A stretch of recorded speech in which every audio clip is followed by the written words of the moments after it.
Hashtag goals namin ang makapagbigay saya sa inyo mga kaaha. Let's do it.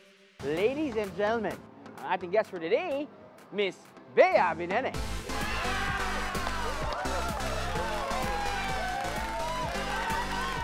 Kaya't kasama ang Kapuso star na si Bea Binene.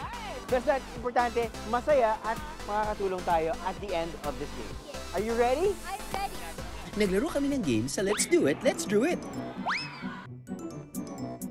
Let's do it. Let's do it. Let's do it. Let's do it. Let's do it. Let's do it. Let's do it. Let's Kung saan sa huli, ang mananalo ay walang iba kundi kayo.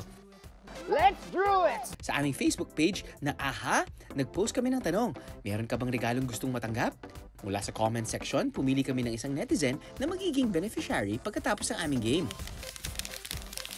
Halina't i-deliver natin ang Happiness Box kay Rodrigo Castillo na ang gift request ay para sa kanyang anak na may cerebral palsy. Nung manalo ako, Father's Day, yun ang regalo ko sa anak ko talaga. Nag-message ako sa AHA nung nagre-request ba ako ng yung wish ko television. Parang lang doon sa anak ko na may cerebral palsy talaga. Kasi kailangan niya talaga ng television. Mula umaga hanggang sa matulog na siya, television lang talaga. Kasi zero balance yan, hindi nakakagalaw yung kamay, yung paa.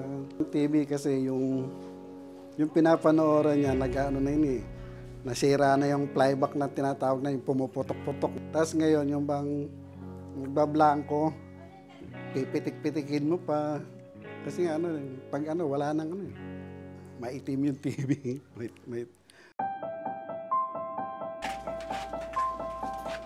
A Happiness Box to the rescue!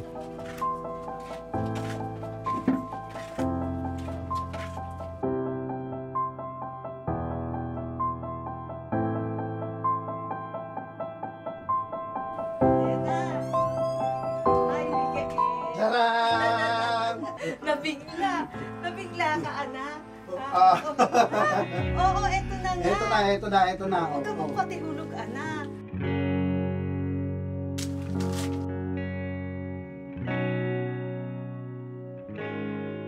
Talaga magiging masaya. Sinabi ko na sa kanya na may bago na tayong TV, may bago ka ng TV. Wow, ang ganda-ganda talaga. Masaya ito. Salamat po.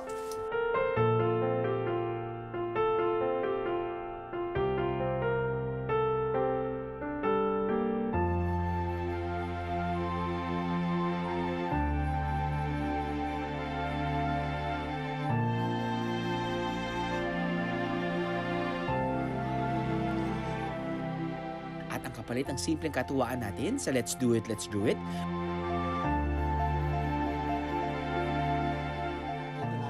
Malit pa! dahil dyan, mission accomplished tayo mga kaaha.